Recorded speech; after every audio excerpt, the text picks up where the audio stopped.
Hi, everybody, and thank you for coming along to our webinar today, Protecting Your Organization's Critical Assets with Regular Penetration Testing.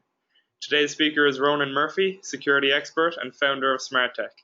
Ronan has been in the security business for over 10 years, and he is working with an elite team of engineers, support teams, and sales executives to deliver world-class cybersecurity and business outsourcing solutions.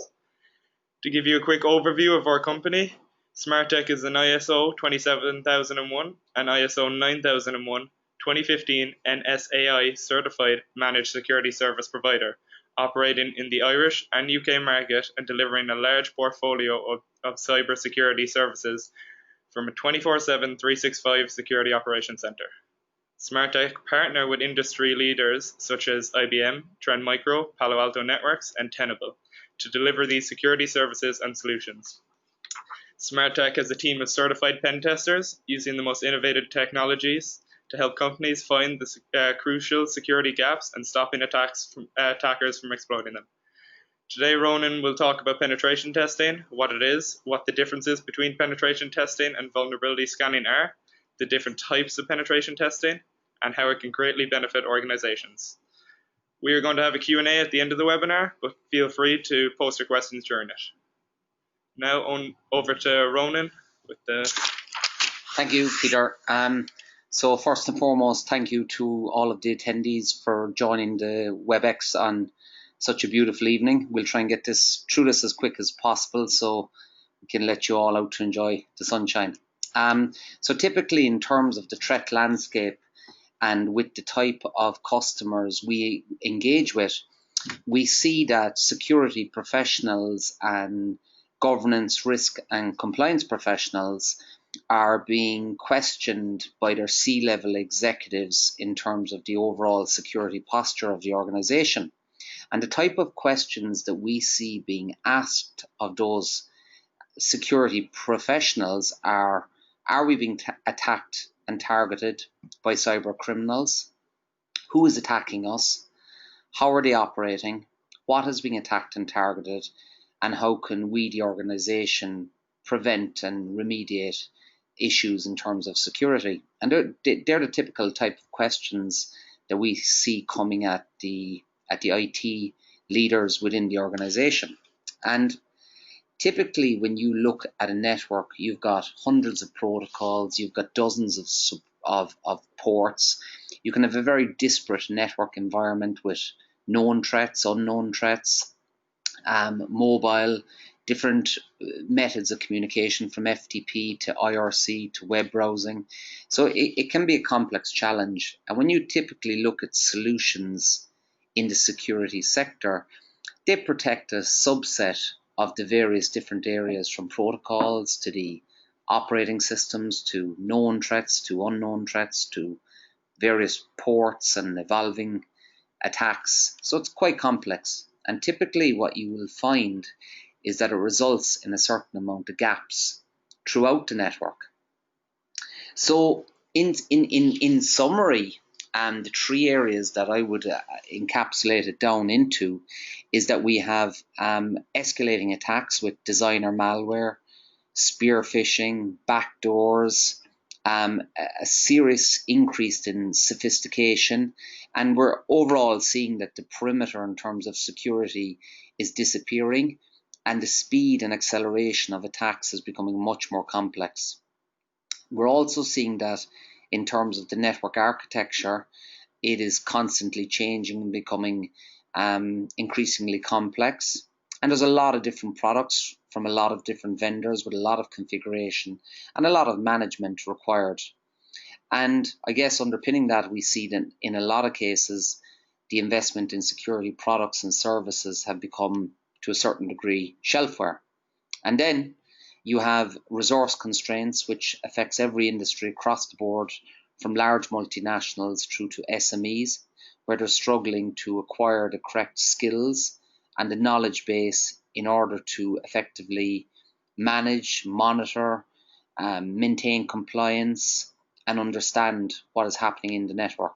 So what we're typically seeing is that organizations are looking at penetration testing and vulnerability scanning typically just for a compliance mandate.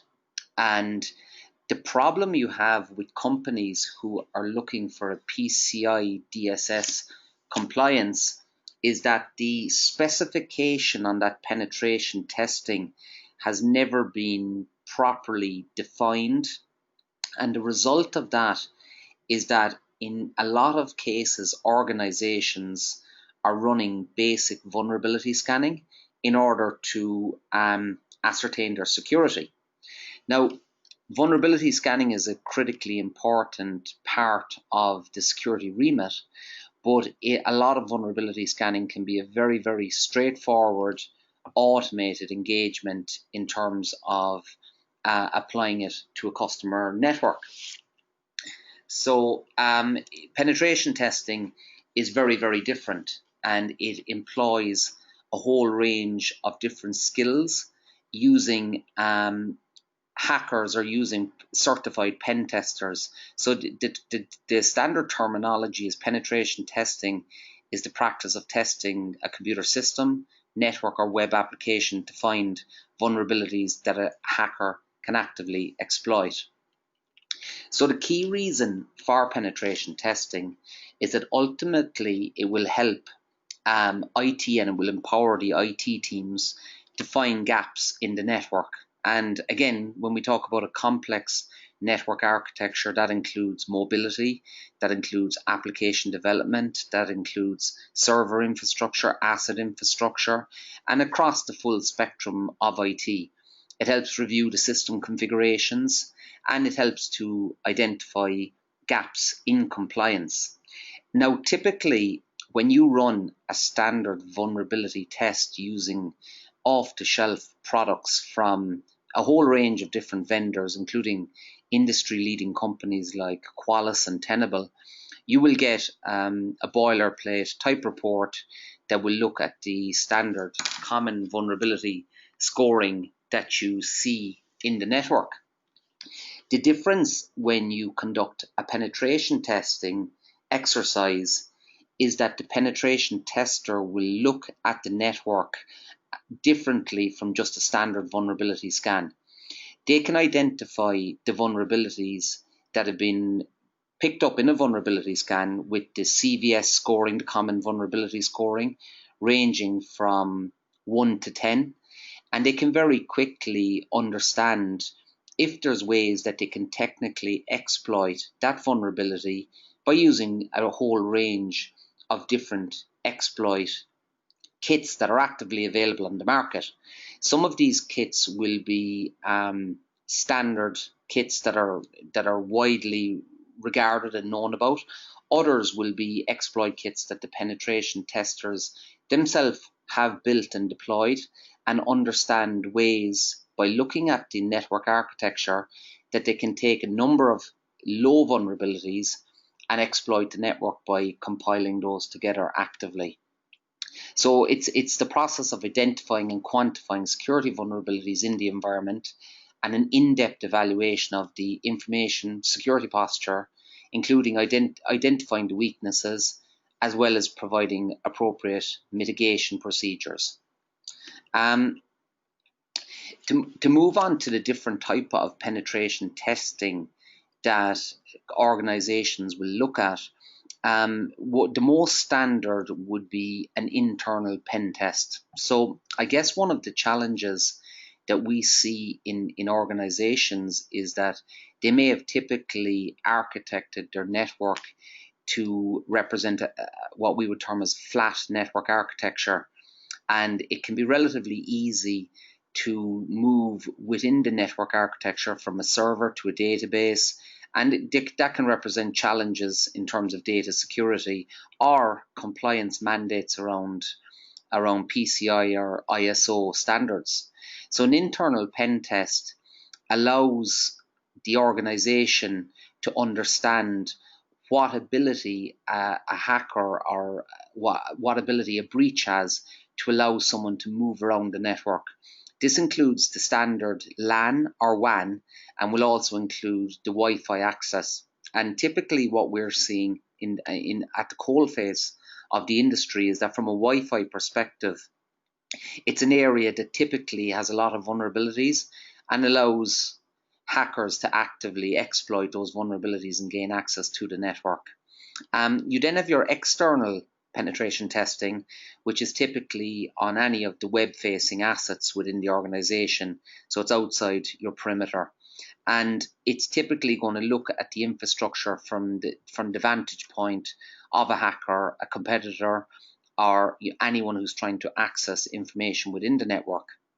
So there's a range of tools and techniques that are used for the external pen test. Now, I'm talking a lot about infrastructure here, but that can also be used for any of the application development that the organization may be undertaking, from the applications for mobile use or applications from an enterprise CRM perspective. Now, the typical techniques that are going to be used will be, at the highest level, you have your black box testing. And your black box testing is a much more complex engagement where there's very little knowledge given to the attackers in terms of how they're actually going to deliver the test. The organization doesn't provide the pen tester with much information or any information about the infrastructure other than just the standard URLs or even just the company name. Then there can be a range of techniques used to break into the customer's network, and that can include a range of social engineering techniques, brute force techniques, which overall black box testing is probably, of all of the three that we're talking about today, black, grey and white, is probably the least used form of pen testing, purely because it's more expensive and the timelines associated with delivering it are much longer, because it means and it requires the pen testers to use a more complex range of servers to apply the actual techniques that are required to gain access. So black box testing is it's the engagement with the least amount of knowledge that's put forward. The most common type of engagement is what we call grey box testing, and this is a blend of black box testing and white box testing, and it's where there's a certain amount of focused information is provided to the pen testers. And what they will then do is they will use techniques from black box testing, and they will mix that with some of the techniques that have been given, or some of the information that has been supplied by the company, and using a mixture of those, they will provide the penetration test for the company. And then you finally have the white box testing, and the white box testing is where full information and disclosure is provided to the pen testers so that they've got a full range and a full knowledge of what's required in order to provide the test. So that works probably the best in terms of organizations who want a very cost-effective penetration test performed in a very, very short time frame. So the penetration testing phases commence with the initial scoping of the network and understanding what it is that needs to be included from a compliance or governance risk and compliance mandate. There's the reconnaissance and enumeration. The phase 3 is the mapping and the service identification, through to phase 4, which is our vulnerability analysis, or phase 5, which is our service exploitation, phase 6, pivoting, and phase 7, our reporting and our debrief. And all of these standard phases will be in line with OWASP best practice regarding an organization and how they should engage in pen testing, as opposed to just your standard vulnerability scanning.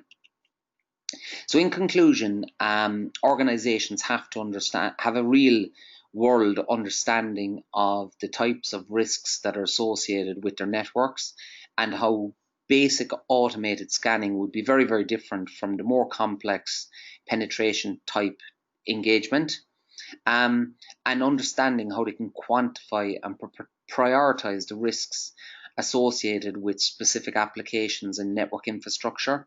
And then I guess most importantly, understanding how they can effectively remediate and prioritize vulnerabilities around specific assets within an enterprise network environment, whether it's application level or infrastructure level. In terms of Smarttech and the range of services that we deliver, we work from the whole cross-section from internal and external network testing, web and mobile application, wireless networking, social engineering, and a range of boutique engagements including DDoS, advanced persistent threat, advanced malware analysis, the most basic vulnerability scanning, and then through to the more complex consultancy around ISO 27001 auditing. So that's a very quick overview of the Smarttech services around pen testing. And if you have any questions, we'd be delighted to take them. Thank you.